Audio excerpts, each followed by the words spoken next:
Fala galera, Fabiano Luzes. Marcos Dias. Voltando mais aqui num... Desculpa. 3, 2, 1. Fala galera, Fabiano Luzes. Marcos Dias. Voltando com mais um Papo Trabalhista, voltando num assunto que nós já começamos, que foi sobre a questão do bancário na perspectiva da medida provisória 905. Só que antes, lembrando 3 açõezinhas importantes. Primeiro, se inscrever no canal. Segundo, marcar aqui o sininho do alerta. E, se possível, no final, você gostando, dá aquela curtida, aquele like, né, mano? É muito importante, né? É like, isso. né? Seus comentários também, né? E fundamental. Não apenas os comentários, mas também sugestões de temas. Não é isso? Com certeza. Marquinhos, vamos falar então? Continuar o papo sobre bancário? Vamos continuar nossas divergências? Vamos. E uma categoria que a gente sabe que foi frontalmente atingida pela MP 905. A gente já comentou lá a mudança que houve no caput do artigo 224 da CLT. E agora, né, vamos comentar o que aconteceu com o parágrafo 4º do artigo 224, né? Uma mudança importante, através da qual a MP tenta, de uma certa maneira, legalizar, não sei se esse é o termo, mas colocar positivar, né, em normas jurídicas legais, aquilo que muitas normas coletivas já estavam fazendo, inclusive aqui no Rio de Janeiro. Não sei você de todo o Brasil se tem contato com bancário, se estuda essa parte de acordos coletivos, convenções de bancários, mas aqui no Rio de Janeiro, eu me lembro que logo que foi a reforma trabalhista, eu recebi de advogados de um banco aqui no Rio de Janeiro a convenção coletiva. É verdade. Que era muito parecida com essa redação do parágrafo 4º do artigo 224. E aqui fala que na hipótese de decisão judicial que afaste o enquadramento do bancário na exceção prevista do parágrafo 2º, né, aquela que dá a jornada de 8 horas, né, e excepciona a jornada de 6, quer dizer, eu não aplico no parágrafo 2º, diz o parágrafo 4º novo que o valor devido a horas extras e reflexos, horas extras e reflexos, será integralmente deduzido ou compensado no valor da gratificação de função e reflexos pagos ao empregado. Quer dizer, a lei criou ela até tem uma contradição, né? Porque ela fala dedução ou compensação. Acho que a lei tinha que se decidir, né, Fabiano? É dedução ou é compensação? Quer dizer, acho que ela quis dizer, olha, o que você interpretar, juiz? Olha, o importante... O que importa é que você deduza. O que importa é que você abata, né? Eu acho que ele quis dizer abater, né? Porque, claramente, Fabiano, vamos começar. Isso não é dedução. Não pode ser dedução. Até pela, né, o conceito de dedução, né, Marcos? Até pelo conceito. A dedução acontece, um bom conceito, um bom parâmetro, você pode olhar lá na OJ 415, da seção de dissídios individuais, número 1, do Tribunal Superior do Trabalho. Né? A gente tem ali o que é dedução. São as horas extras pagas ao longo do contrato, com as horas extras deferidas na decisão judicial. Ou seja, semelhança da parcela. Exatamente. A mesma rubrica. Como a gente gosta de dizer, né? Vou gastar o meu latim hoje. O mesmo nomen iuris. Não é isso? A mesma rubrica, hora extra, eu deduzo com hora extra. Aqui, se eu vou abater, como diz o Fabiano, a gratificação de função, isso não é dedução. Não foi eu que quis dizer, não. Acho que ele que quis, não teve coragem de colocar isso. Pois é. Então, dedução não pode ser. Isso aí é muito claro que não pode ser dedução. Até porque quando a gente vai para a compensação, e aí, lembrando sempre da importância, eu parto da premissa que o advogado trabalhista, CLT, assim, é presunção de que conhece. Então, para mim, isso daí é o básico. Para mim, a diferença que você faz no dia a dia é quando você conhece os institutos normativos paralelos à CLT. Código Civil, Código Penal, Código de Defesa do Consumidor. É isso que você faz o pulo do gato.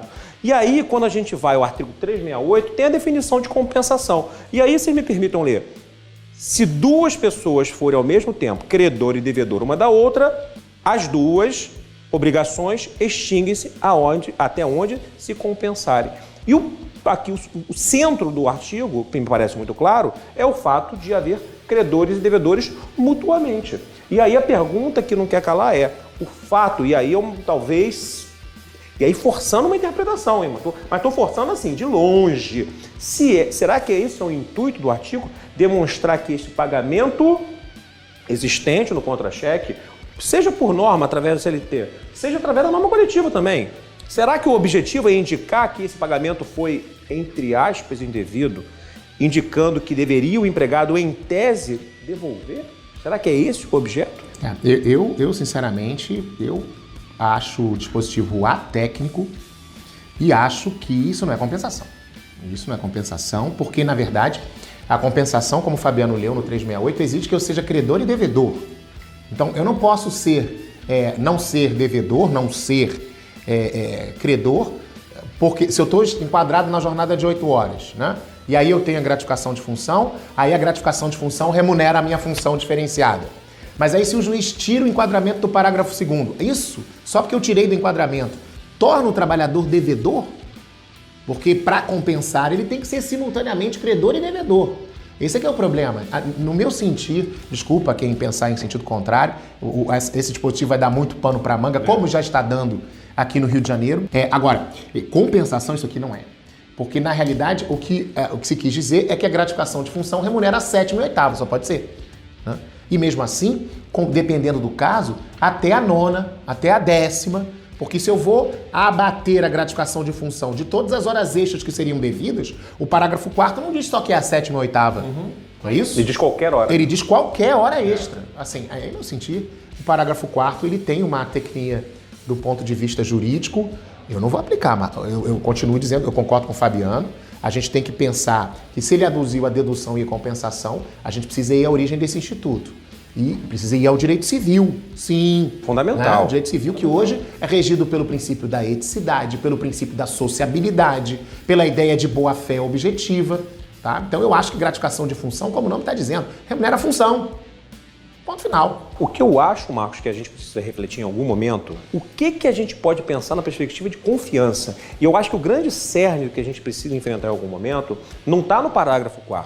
Tudo bem que a gente está debatendo agora porque foi o objeto trazido na MP. Mas quando a gente vai ao parágrafo 2º da CLT, que vem trazendo todo o rol de empregados de um banco ou de casa bancária, né? Quem são as pessoas que efetivamente, e aí a gente já conversou no vídeo anterior, como eu penso da questão do bancário, da questão da jornada, o que justifica uma jornada diferente ou não, e é um ponto que a gente diverge, mas de toda sorte, qual deve ser o ponto que a gente tem que refletir?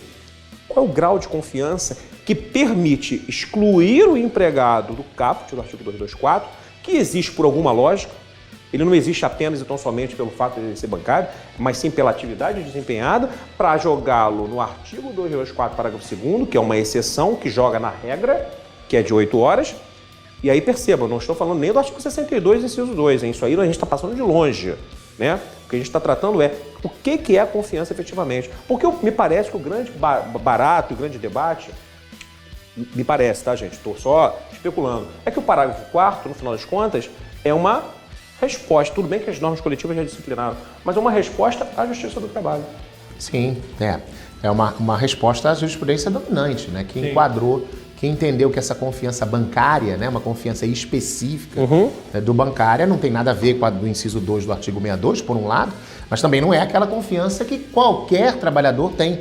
Né? Então, assim, há muita decisão, há muita reflexão sobre o artigo 224, inclusive o TST, né, na famosa súmula 102, né, tinha várias súmulas sobre vários cargos, disse, olha, o que importa são as condições reais do cargo. Né? A gente tem que ir à primazia da realidade, vamos ver se aquele tipo de fidúcia justificaria o não enquadramento na jornada de 6. Agora, assim, independentemente disso, meninos, eu na minha visão, isso aqui é o meu sentimento quanto a esse parágrafo 4º, tá? Eu vou parafrasear um grande filósofo popular. Uma coisa é uma coisa, outra coisa é outra coisa. É isso aí. A hora extra é uma coisa. A gratificação de função é outra. Você não pode presumir que eu pago uma gratificação de função para remunerar uma 7ª ou 8ª hora. Mas, Marcos, deixa eu até puxar só para a gente caminhar para uma reflexão, talvez. E previsto na norma coletiva? Esse é o que é o problema, né? A ideia é essa. Previsto na norma coletiva, nós vamos enquadrar naquela questão do parágrafo 2º do artigo 114 da Constituição, que é lembrar que também as negociações coletivas e o judiciário, quando se mete na solução de dissídios coletivos, ele deve observar as condições mínimas de proteção do trabalhador, bem como as condições anteriormente vigentes. Então, a gente vai ter que olhar para a validade dessa norma coletiva, olhando para os princípios constitucionais, mas me parece, Fabiano, que esse é um debate para a gente ter em outro vídeo. Claro, isso é só para deixar aquela pulguinha atrás da orelha. Ele jogou uma casquinha de banana para mim, você percebeu, né? Querendo já tratar de um tema que é a questão do negociado, do legislativo, dos limites da negociação coletiva. A maldade está aí. Mas agora, do ponto de vista que aqui, exatamente, a ideia de uma reforma trabalhista que foi privilegiar o negociado, legislou. De fato. E aí, é negociado ou é legislado? É, pessoal, e aí a gente joga para vocês. O que vocês acham? Lembrando sempre, aqui embaixo, coloca todos os comentários que vocês tenham, coloca suas dúvidas, coloca seus questionamentos, críticas. Tratem desse assunto, é importante a gente refletir. O direito do trabalho está passando por uma quantidade de mudanças que justifiquem muito a gente refletir. E eu estou falando, não recebam um pacote fechado da gente. O objetivo é que vocês reflitam. Reflitam. Não é isso, Marcos? É isso, é sempre bom debate. Lembre que o advogado bem informado sempre terá lugar. É isso aí, pessoal. Então, gente, mais uma vez, grande prazer tê-los aqui com a gente. Mais uma vez, lembrando, assina o canal, marca o sininho, dá aquela curtida, fala com seus amigos, papagaio, periquito, urubu. Aproveitando para dar parabéns ao Marcos, que está falando há 2 semanas, e nesse dia que a gente está gravando, eu quero parabenizar. Não vou ter coragem de falar Nação Rubro-Negra, Marcos. Isso eu não vou ter coragem. Mas aos flamenguistas de plantão, parabéns pelo título, pelos 2 títulos, né? É. Merecidos. O Flamengo tá, você não acredita, o Flamengo tá 48 horas sem ganhar um título. Estou impressionado. É isso mesmo. E a nação... Agora ficou feliz de ouvir isso, né? Não, isso aí eu já sabia, né? A gente sabe, todo rubro-negro sabe que a nação ela é merecedora desses títulos.